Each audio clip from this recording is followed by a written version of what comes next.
Hello, MotoAmerica fans. It's time for another episode of Off Track with Carruthers and Bice. You'll laugh, you'll cry, and you may even learn something from this unlikely pair and their special guest.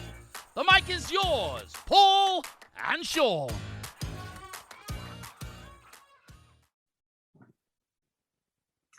Hello, MotoAmerica fans. This is Paul Carruthers. I'm the communications manager for MotoAmerica, and this is our weekly podcast, Off Track with Carruthers and Bice. As I mentioned, I'm Carruthers, and Sean Bice is across the country in Ohio.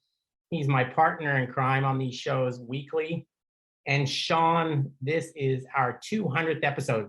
And it's funny enough, yesterday I read a story. The average podcast lasts for 13 episodes, and the plug is either pulled by them or somebody else. Wow.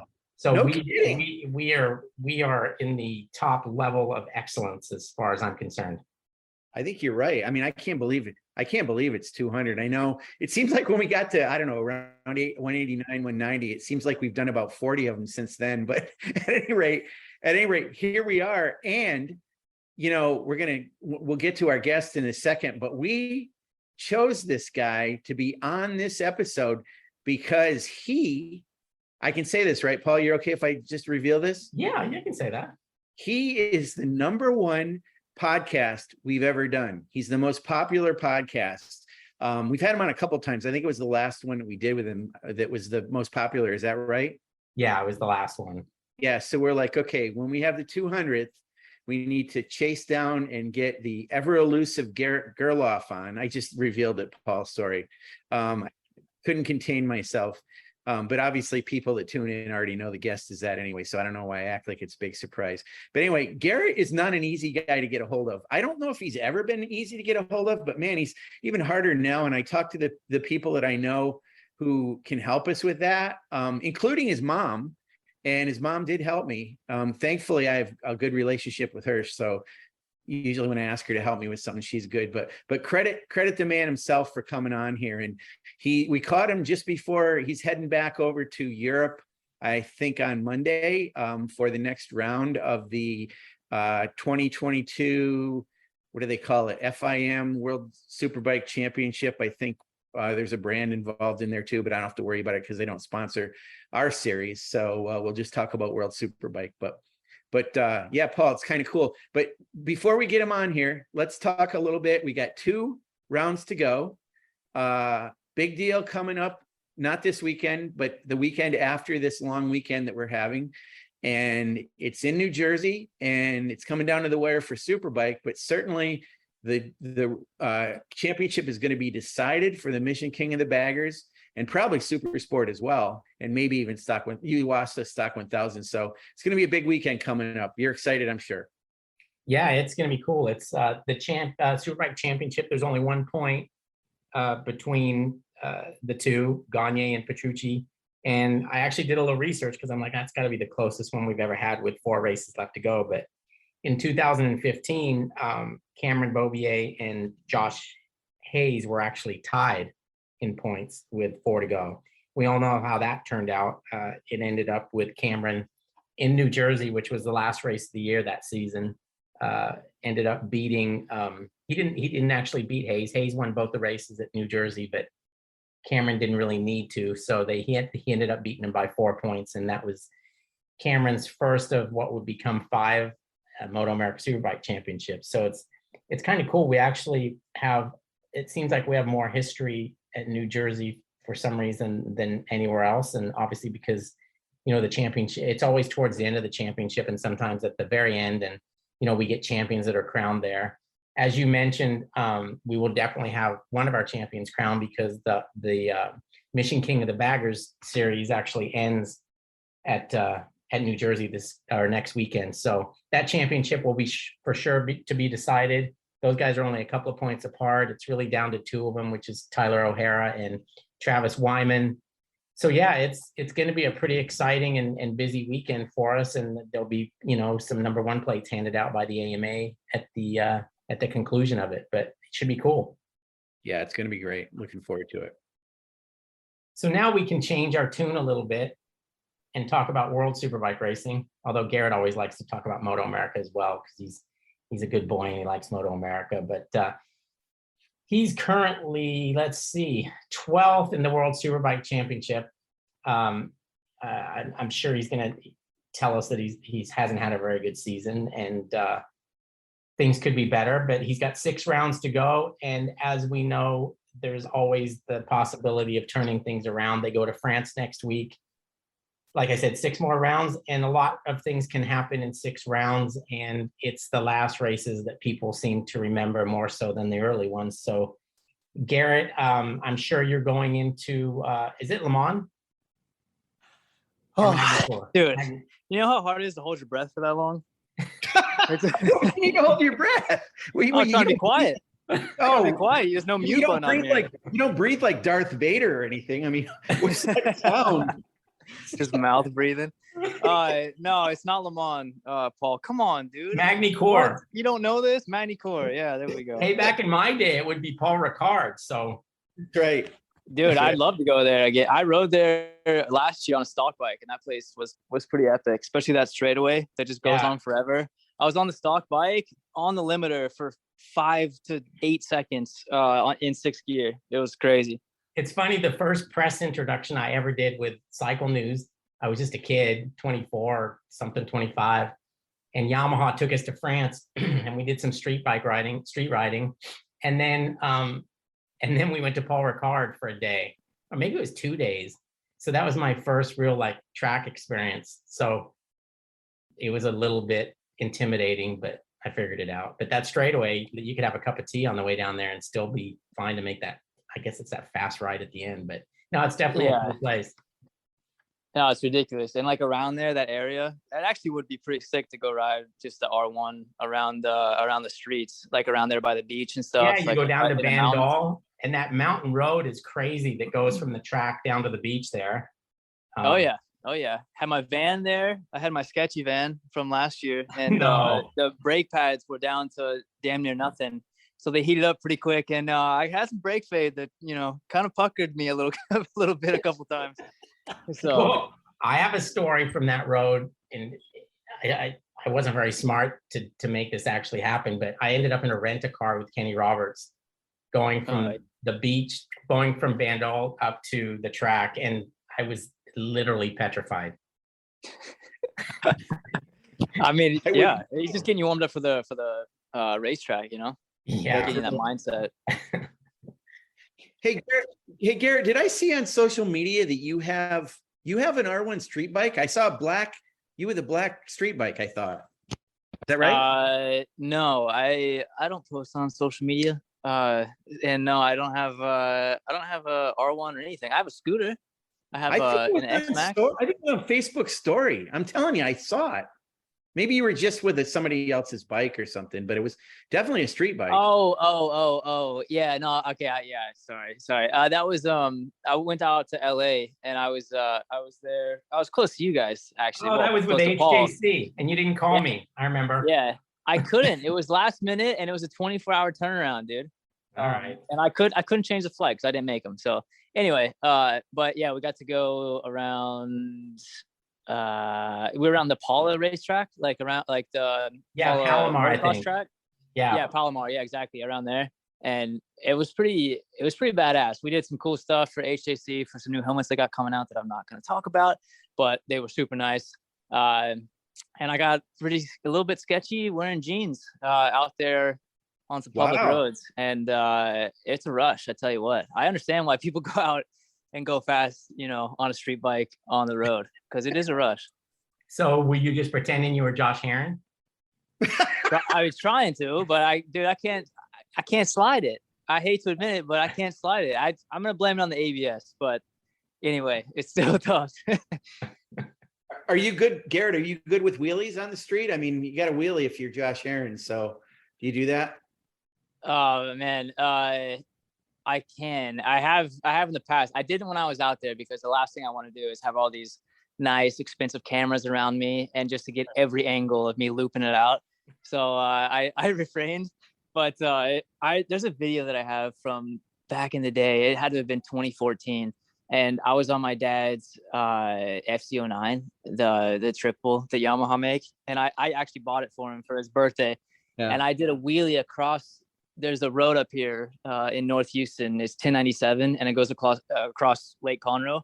And I wheelied across that whole thing in shorts and a t-shirt and a helmet, no gloves, like no boots or nothing. And I saw that video the other day, and my palms started sweating. I was like, dude, what was I doing?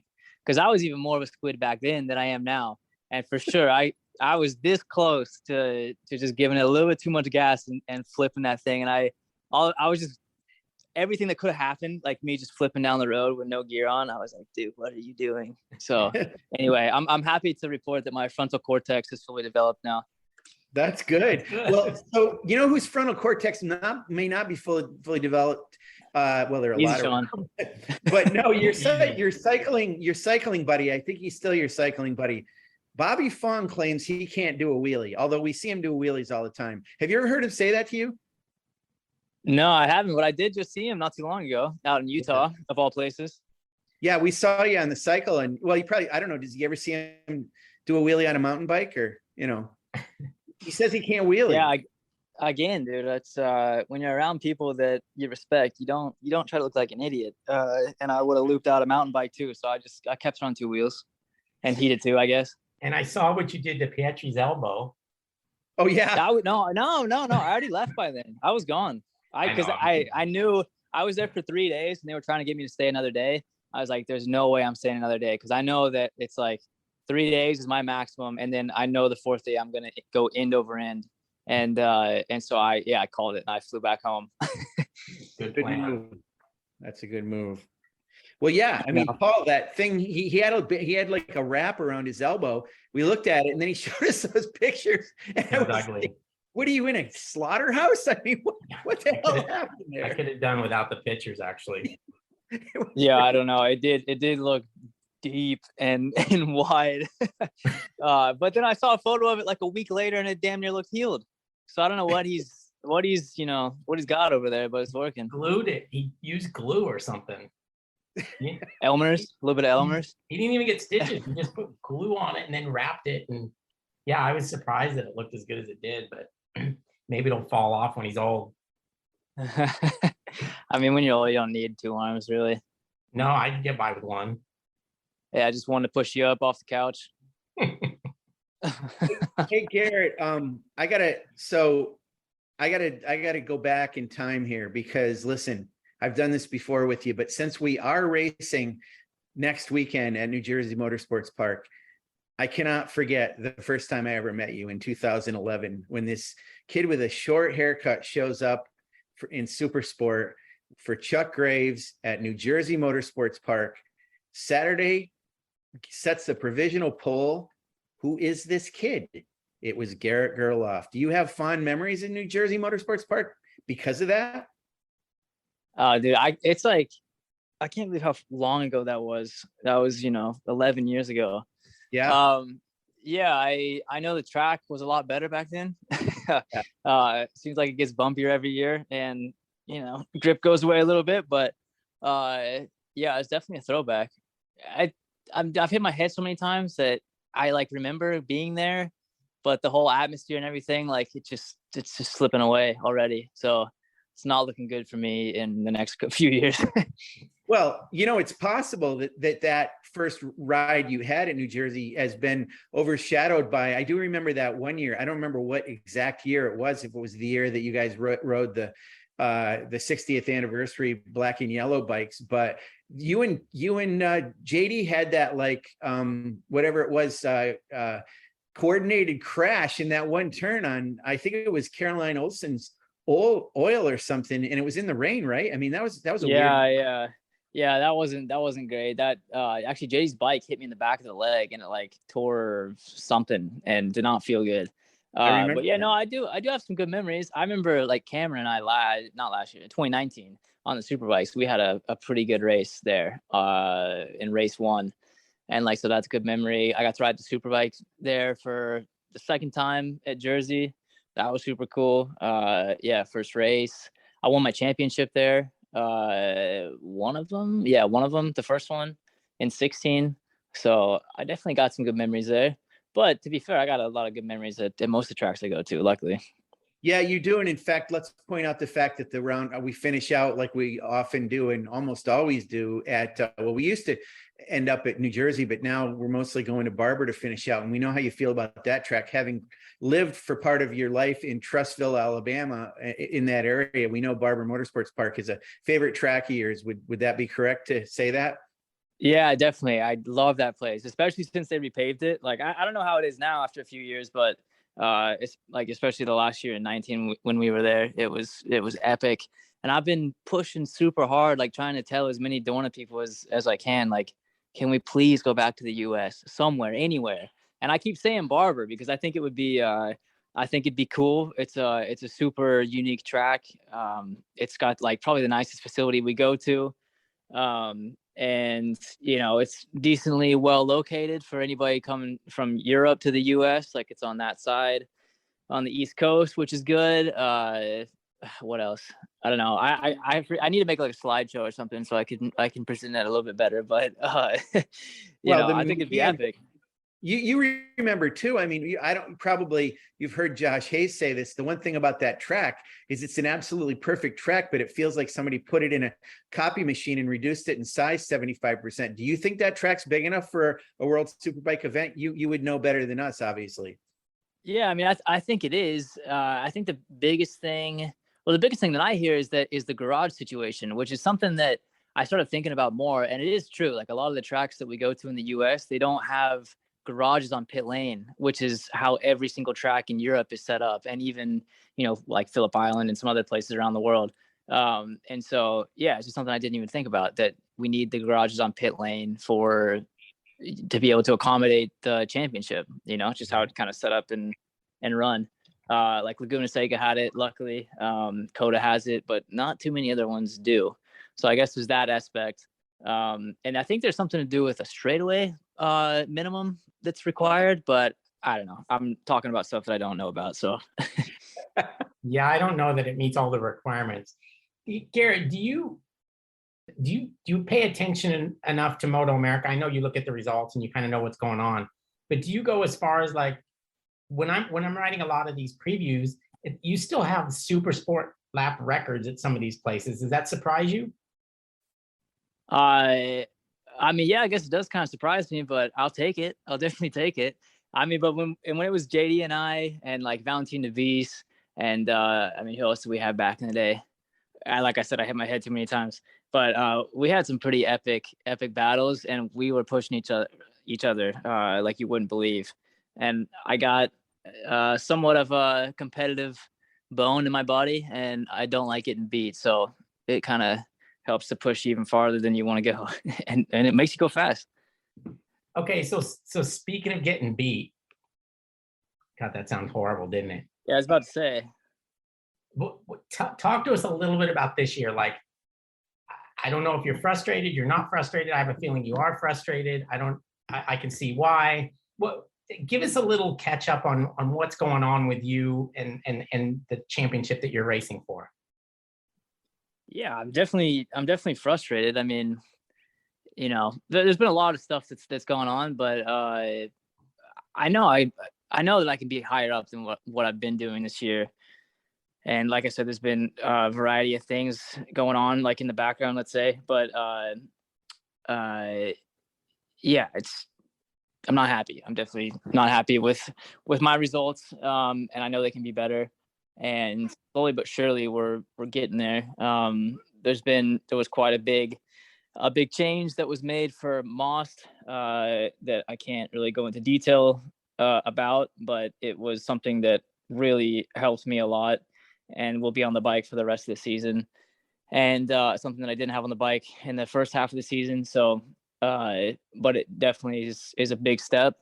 And it was kind of shown in race 2, getting closer to the top 5. I mean, that's what the most frustrating thing is like, the last couple of years I've been on the podium and stuff. So that's realistically where I know I can be. And, hopefully win a race at some point, but this year's just been a struggle. And, I'm a fighter, like I'm not going to quit. But it has been difficult. And one of the things that's made it difficult also is just the level of the top guys. It is just ridiculous how much faster the top three are going than last year. So like one of the stats I like to say is last year at Donington race 2, I got second place, and I had a certain race time. I can't remember what the race time was, but I did the same race time in race 1 of this year at Donington. So the same race time that got me on the podium last year, I did in race 1 at Donington this year, and got 7th place and was 17 seconds behind the winner. Wow. So like year over year, there was a 15-second improvement from race winner to race winner. 15 seconds. I mean, that's damn near a second a lap. And that's insane.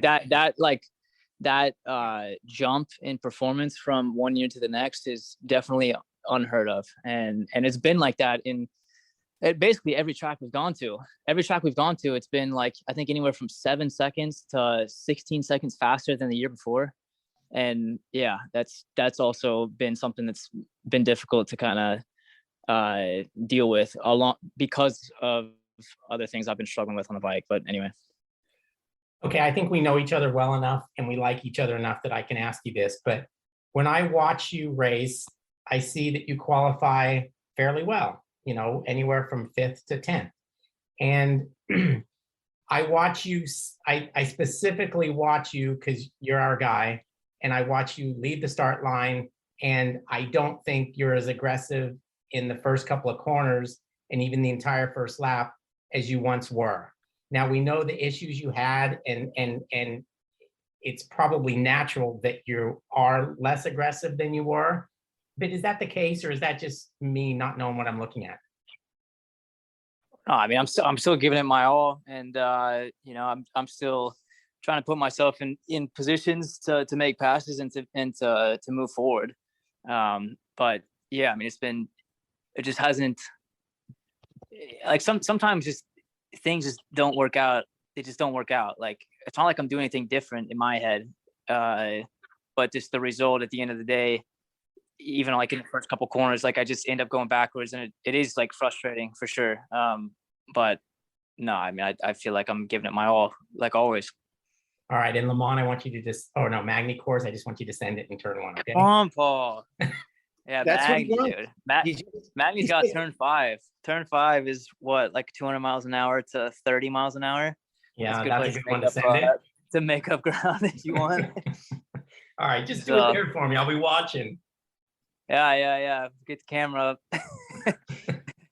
Okay, Garrett, help us understand something. Is Top Racks and Locatelli's R1 different than yours? I mean, yeah, there's always going to be differences because we have different sponsors. Like, so let's say rear sets, we have different manufacturers for that. He has a different throttle than I do because of sponsorship stuff. So like for sponsorship reasons, there will be different parts on our bikes. But no, I mean, like contractually, I'm supposed to have the same bike, the same major components as the factory team. So, okay. Yeah. All right. So let me give you something to compare that to or with.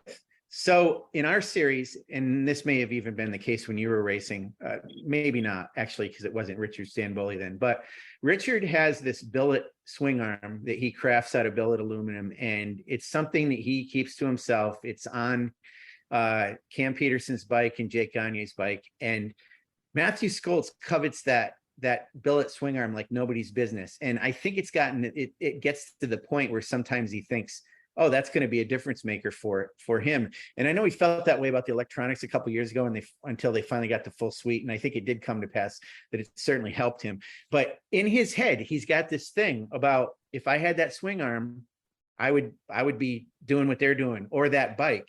Now, of course, there are ones, but they're not the same. So to the point I'm asking you, and you saying about certain components, is it possible that there's some things on those two bikes or on Top Rack's bike that if you had on your bike, maybe it would help? No, because there's nothing that I perceive to be better Okay. You know, on his bike than mine. I mean, if I'm complaining about the foot not having the same footrest, and that's why I'm going a second of the lap slower during the race, then I think there's some more self-awareness that needs to happen on my part. Right. So There's not like no. a swing arm difference or anything. There's nothing major like that. No, not right now. Not right now. But you guys ask me questions that I can't answer. So, No, you that's know, okay. come on, It's That's the come on. best time. And listen, there's going to Yeah, I be more. know. We're going to ask you some more that you're not going to be able to answer too. But this one, let me Bring it ask you on, this. dude. Yeah, exactly. Let's ask you this about Kota Nizani. Is his bike the same as yours? Yeah, I mean, it's supposed to be. They look the same, at least, you know. Okay. I'm just going around, you know, looking, and they look the same to me. But I'm definitely no engineer. Blue. They're all blue. Yeah. They're blue. They got black wheels. Oh wait, no, they have blue wheels. Sorry. All right, back that up. They got blue wheels, black tires, yellow suspension. Yeah, no, I got the basics covered. So let me ask you this, and this is coming. I mentioned this to you offline. I really appreciate what your team does as far as PR and information. They give a lot of good information. Your quotes are good. They even sound like you, by the way.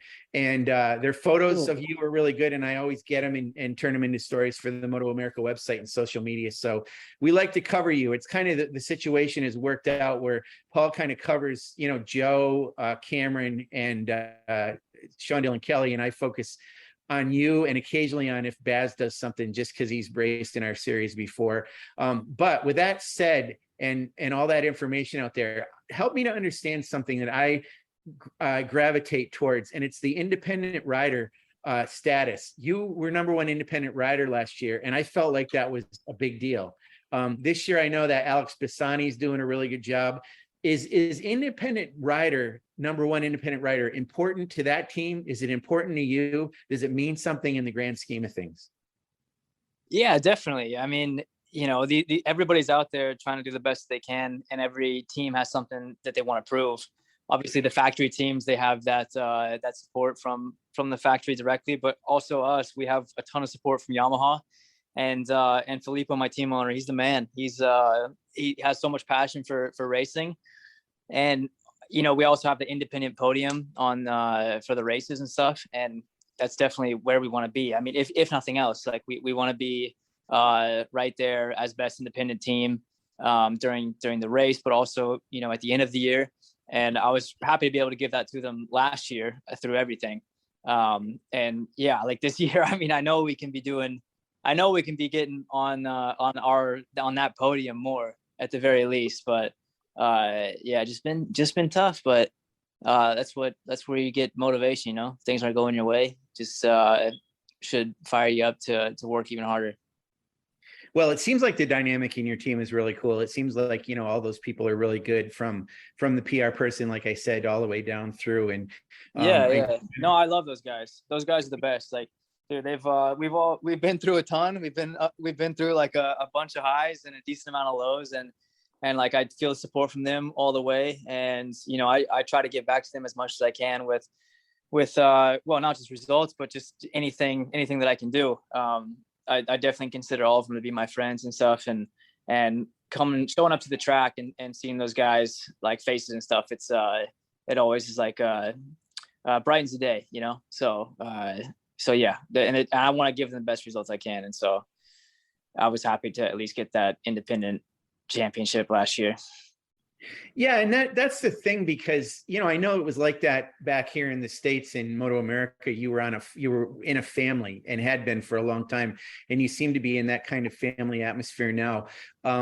Regarding your teammate, it seems like he's held at a different standard than you are. And I think I'm going to guess some of it's because comes from Yamaha Japan, so there's some involvement there. His results, to my knowledge, are never better than yours, or have never been better than yours. And I'm not trying to diss the guy at all. I don't know him. I think he's probably a good teammate to you, but it seems like the fact that you outperform him all the time doesn't seem to account for anything. I don't understand it. Can you explain? I don't know, but dude, I love that guy. He's the man. He's the best. He's crazy on the side, like he's crazy. But like he's so fun to hang out with, and like we'll go and get food and stuff like on the race weekends, just me and him, and we're using Google Translate quite a bit. But just the translations that I get from him after like asking him some stupid question, the translation I get back and like what he tells me, like, dude, he's crazy. So I do like the guy a lot. Yeah.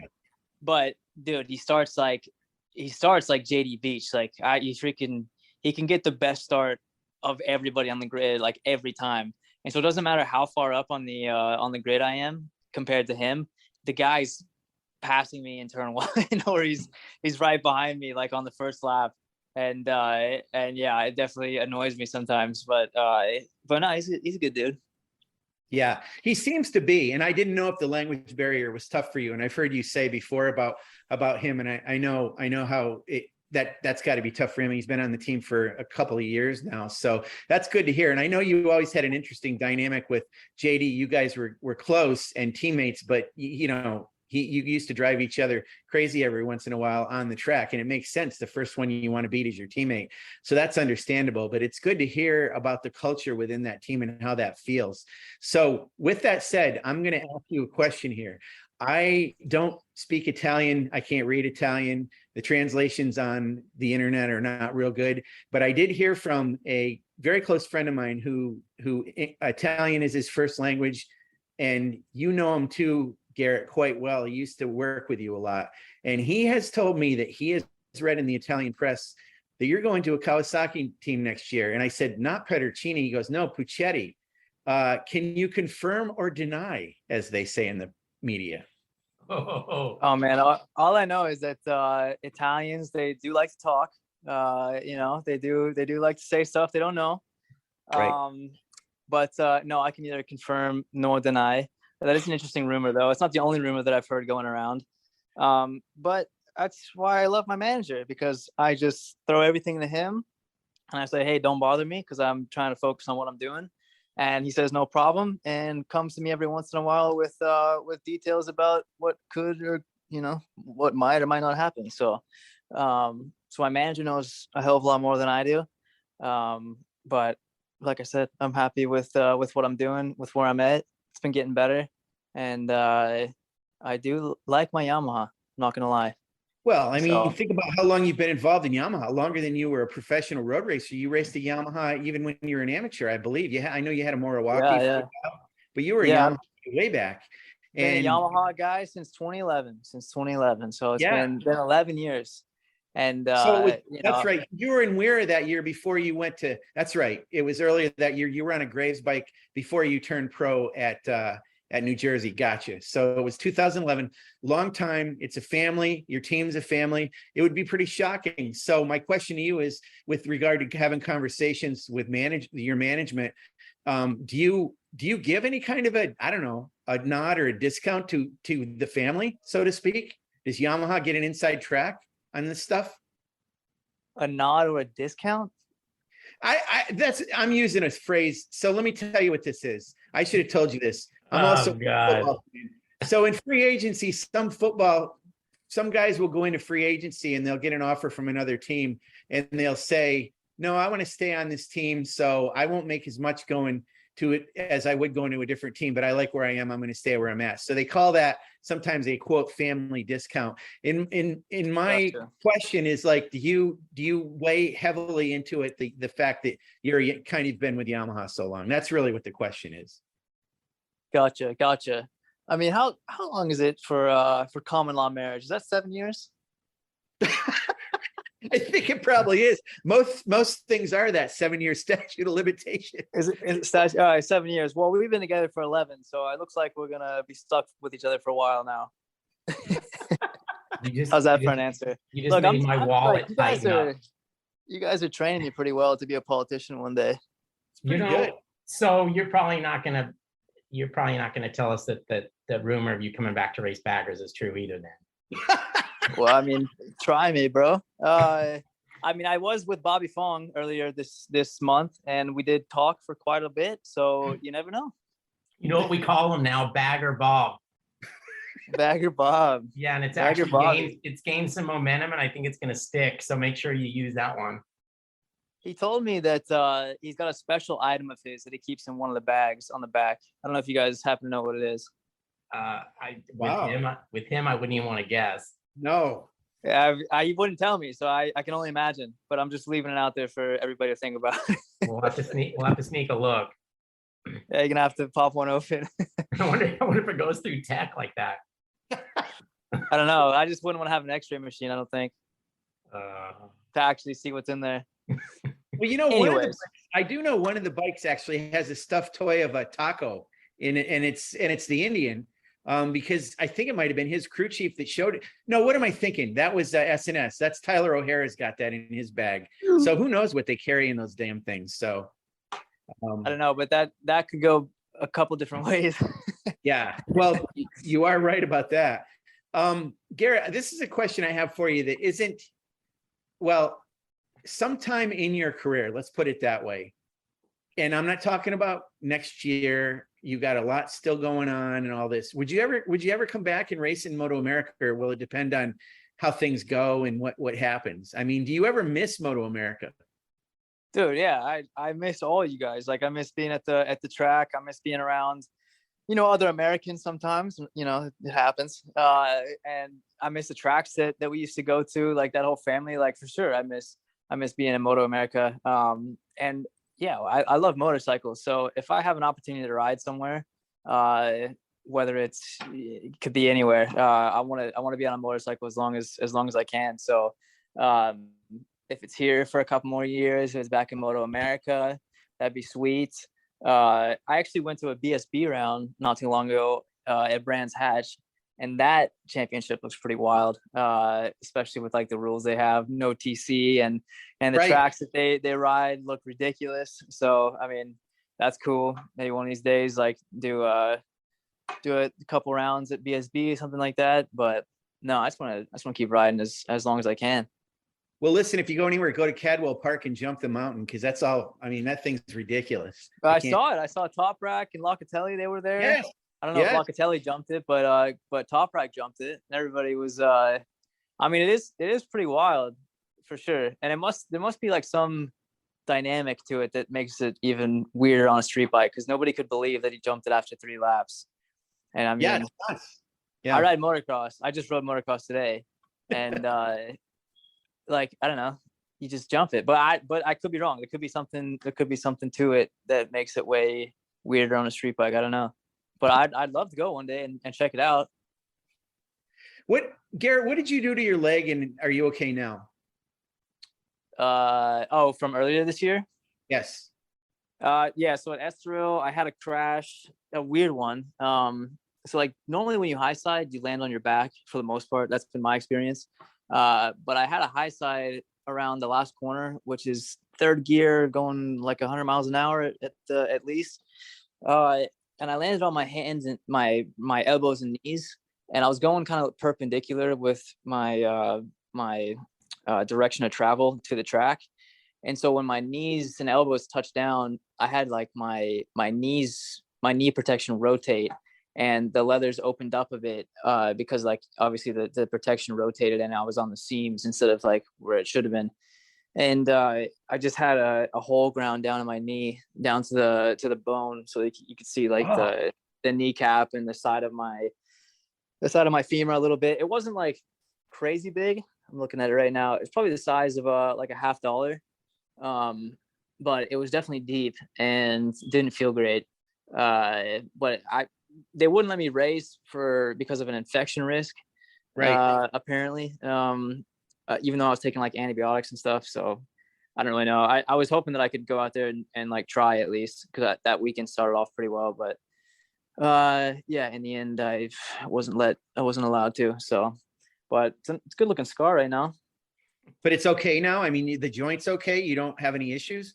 Yeah, luckily it didn't mess up anything that had to do with my joints. It was all just cosmetic stuff. And I mean, it doesn't look great right now. And I think my knee braces were wearing on it today or rubbing on it, because it's opened up a little bit and it is kind of like red and juicy looking. But nah, for the most part, it's all good. And somebody's at my door. I wonder who that is. That's good timing. Or It's person's great. not going to get to come It's in. Grayson. It's Grayson. He wants to borrow a cup of sugar, No, I guess. Jason doesn't want to come back to this side of town.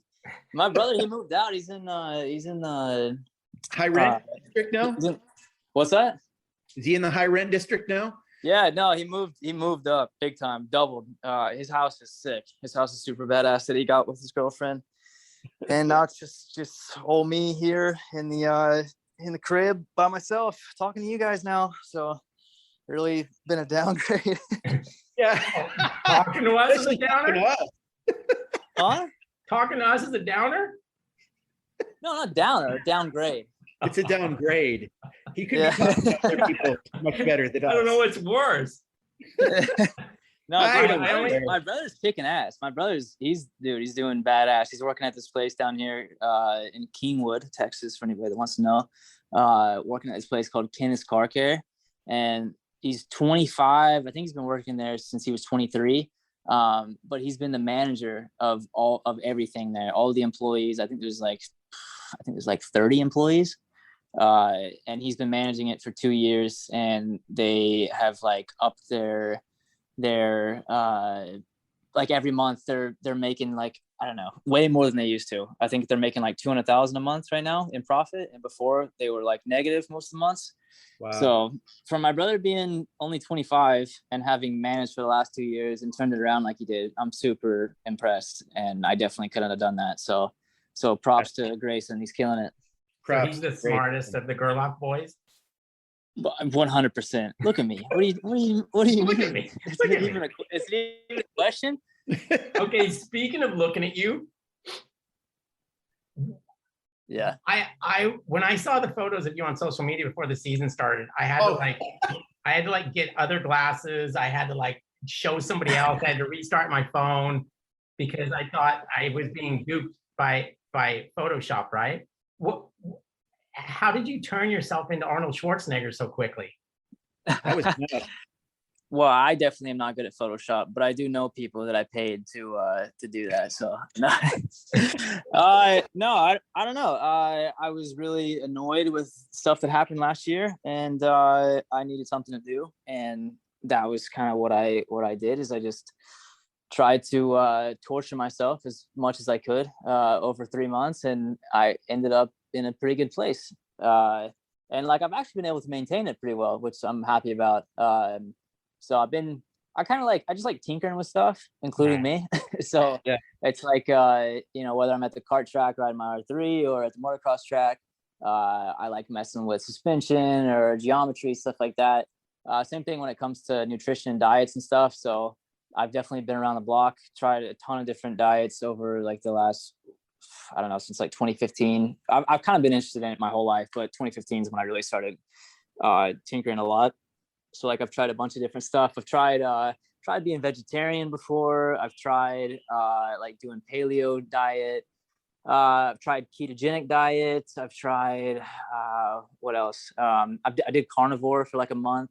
That was interesting. But I've kind of stuck on like what I've been doing since the end of last year, since December last year, is kind of an animal-based diet. So I'm sure you guys have heard of Liver King. That's not what I'm doing. I'm not doing like a Liver King diet, but there's another guy that does associate with Liver King. His name's Paul Saladino. And I think on Instagram, he's the Carnivore MD, something like that. And it was an interesting concept. Like the stuff he talks about is interesting.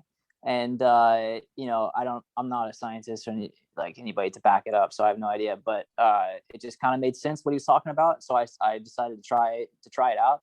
And I've been really kind of happy with where I sit, like how I feel, the results that I've seen, like in just body composition and stuff, like have been super positive. And so yeah, that's kind of been where I'm at. And I like get my blood checked every 3 months, just to have like a database of like, what I did the last 3 months. Here's what everything says. Like, I don't know, after being around motorcycles for so long, just having data seems like a good thing. And if you have data over a lot of years, then you can kind of like really tune in and hone in on what you're doing right and what you're doing wrong. Well, Sean and I were thinking about trying it, but we started, and then the line of girls around the house got to be the point where it's so long, we decided to go back to our regular diets. Yeah. Really? Exactly. Yeah. Oh, dude, I haven't had that at all. It's just a bunch of guys interested in fitness that are around my house. That's the worst thing, dude. The worst thing about it is that at least for me, I hadn't seen the girls line up, but I get a lot of messages from guys asking like, "Oh, bro, that's cool. Like, can you help me out?" Like, dude, That's not who that's not who I was hoping to hear from. You were saying your carnivore diet. I have half of that. Not carnivore, animal based. Anyway, sorry. Okay, because I basically subsist on beef jerky and Diet Mountain Dew. Maybe I have half of that, right?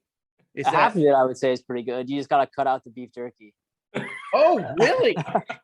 Oh, because I was gonna ask you when you said animal based. I was thinking, okay, not to get weirdly scientific here, but since you know this stuff, I thought you were talking about B vitamins and amino acids, which are real good for recovery. Is that what you're referring to with animal based diet? No?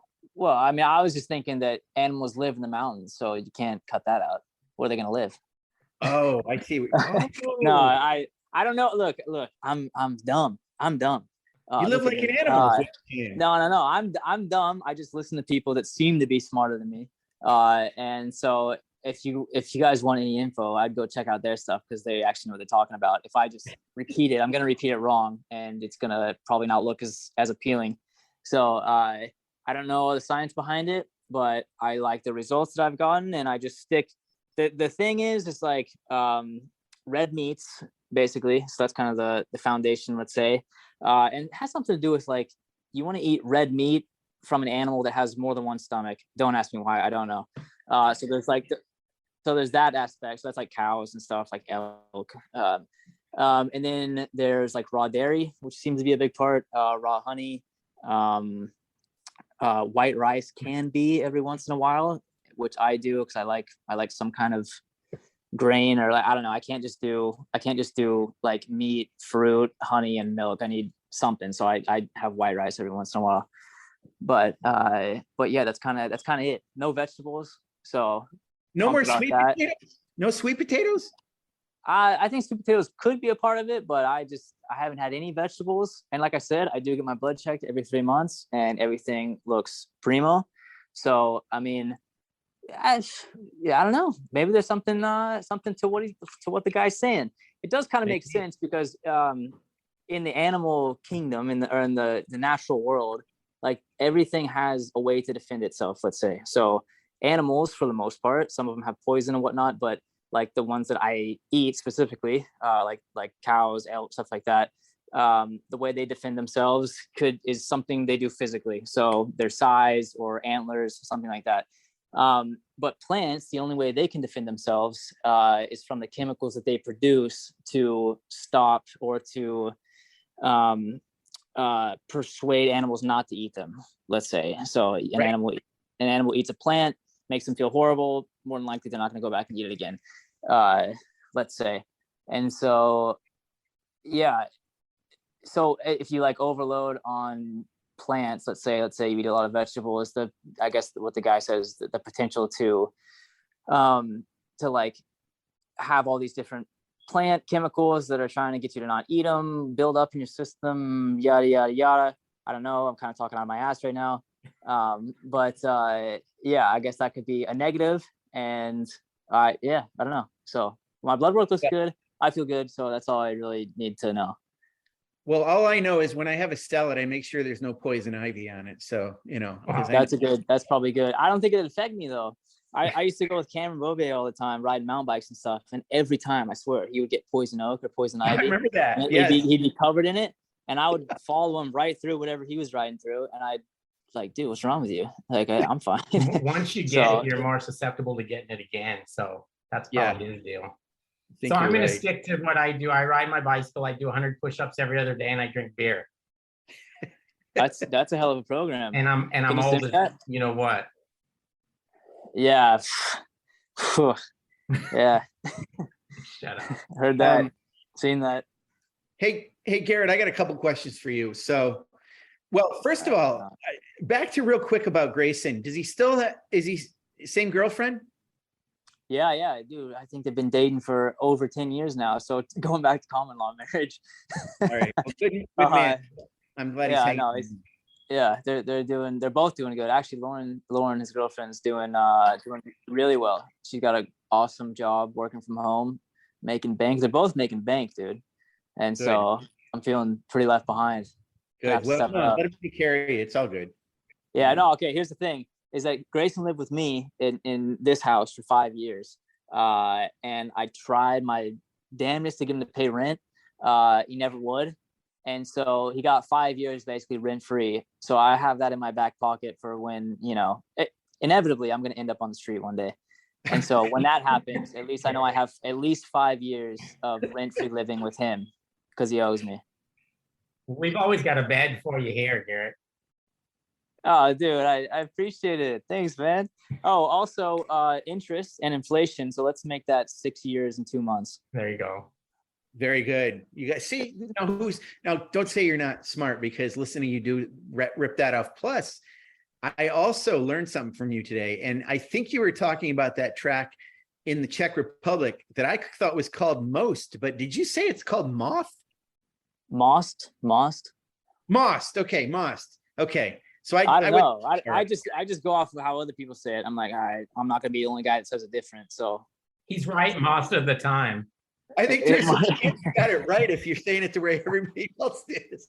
But anyway, I'm not from there. I don't know their pronunciation. So all right, I'm gonna go with what everybody else is saying. Yeah, it's probably right. So I think it was at that round. I can't remember because you guys have had such a long break now. But I think I got to ask you, what the hell happened with that tire? Oh, I don't know, but I popped 2 of them. Like I popped it in race 1 and race 2. And like I think initially they were thinking that the curbs were sharp and stuff, but I mean it's not that. I had like everybody was losing chunks out of their tire, and so which is super weird because the track is the same. It's the same surface besides the first 2 corners as the year before, where we were running the softest compound, which was an X. And nobody had any problems, no chunking, nothing like that. We go back and they won't let us use the softest compound, the X. We have to use a 0 or other like variations of the 0. And everybody has chunking problems. So like, I don't really know how that happened, but yeah, race 1, I crossed the finish line and the tire popped in the first race. And so I did the cool down lap on the rim basically, which was exciting. I'm not going to lie. And then in the second race, same thing. I exited the last corner. The thing felt like weird. Exiting the last corner, definitely felt like the thing squatted a decent amount. And I thought it was funny. And then I started fishtailing down the straight, taking the white flag. And I was like, dude, you gotta be freaking kidding me. Cause I was closing in on 5th place I was in 6th. I was closing in on 5th place, which I was pumped about. Huh? Yeah, exactly. I remember this. Yep. Go. Yeah. So I was like pumped that I was closing in on 5th. It's like the best race that I've had this year. Unfortunately, it sucks to say that, but like that's how it is. And was looking forward to getting 6th because Bassani was still too far up the road to actually catch him, but I was catching him. And then going across the finish line, taking the white flag for the last lap, the thing starts fishtailing, and I'm like, dude, you have to be kidding me. And then I go to turn into turn 1, and the thing steps out super big, and I knew immediately that the tire popped, and I just like couldn't believe it. I was like, there's no way right now, like there's no way. And so I did the last lap, which was pointless because I was doing my best to keep speed up, but I couldn't. I ended up crossing the line in 18th, and that was a wrap on the weekend. So not ideal, but sometimes that's just how things go. So you just gotta accept it and just keep pushing. So Garrett, when you say the tire popped, you mentioned it chunky. Okay, but it's not getting a puncture in it. Is it losing air on the bead? Do you know? Does it get a hole in it? Does it wear down to the cords? What's the deal there? No, I don't know because I'm not a tire engineer, but the chunk, it's like the tire was losing rubber, like chunking. Yeah. And then there's like bubbles that pop up in between the main layer of rubber and what's below it, the cords and stuff. And I don't know, air can just seep through the cords or seep through, I don't know. So it was seeping, but the first race, it seeped a lot slower than the second race. The second race, it just like all seemed to come out in about 10 seconds. So, that's crazy. So yeah, it was unfortunate. Sorry to my team because I 2 rims are not in as good of shape as they were before. So, but you know, Yeah. You It's had, what to it keep, you had to keep going. It's understandable. Okay, Paul is only allowing me to ask you one more question here, Garrett, and you know I can go on forever. Let's hear it. Let's hear it, Sean. Okay. I'm ready for anything. Okay, so, and this isn't, I already dropped the bomb when I asked you about the Buchetti Kawasaki thing. You got past that, great. So this next one isn't so bad, but you obviously know that Portimao, the final round of the season, I believe, the attack team is going to come over with Jake Gagne on a full World Superbike spec bike with that crazy transmission and the neutral lockout that you guys use. And how do you feel about that? I'm pumped. Like I heard that was happening, and I was thinking, like, really? Like, there's no way. Like, really? And then I saw the press release, and I was just pumped. Like, it's gonna be cool to see the attack team over there. I'm interested to see what the bikes looks like, you know, and everything. I think did Jake ride that track back in the day? Yeah. Yes. Yeah. So he's got some laps around there. So I'll be curious to see, you know, what he says about the track on it, riding a different bike there, and like how the Pirellis work and everything. And he's definitely, I mean, he's riding super good in MotoAmerica right now. So I know he'll be in top form when he comes over, and I'm gonna do my best to try to stay in front of him for sure. Right. But I mean, I know Richard and those guys, they got a hell of a program, and I know they got something to prove. So yeah, we'll see. But I want to be in front. Yeah, I mean, it's got to obviously give you motivation. You know, you're excited to have him over there, but at the same time, you want to for sure be in front of him and beat those guys, obviously. So yeah, hopefully. I mean, it's all friendly competition, but I also want them to do well. So ideally, I'm first and they're second. Yeah, because then everybody wins. Like, I did well and he did well. I was in front though. Like, I don't know. Yeah, we'll see. So you'll be back in action, not this weekend, but the same weekend that we're in New Jersey. And I'm sure you're looking forward to it because you've been off the bike for a while. Yeah.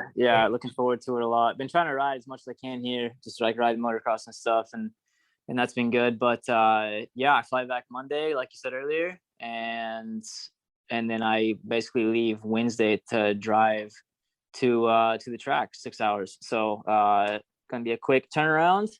Luckily I've been getting used to time changes real quick lately, so no problems there. And I just have my fingers crossed that it's not going to be just a washout weekend, because, you know, France around this time seems to be kind of a question mark when it comes to weather.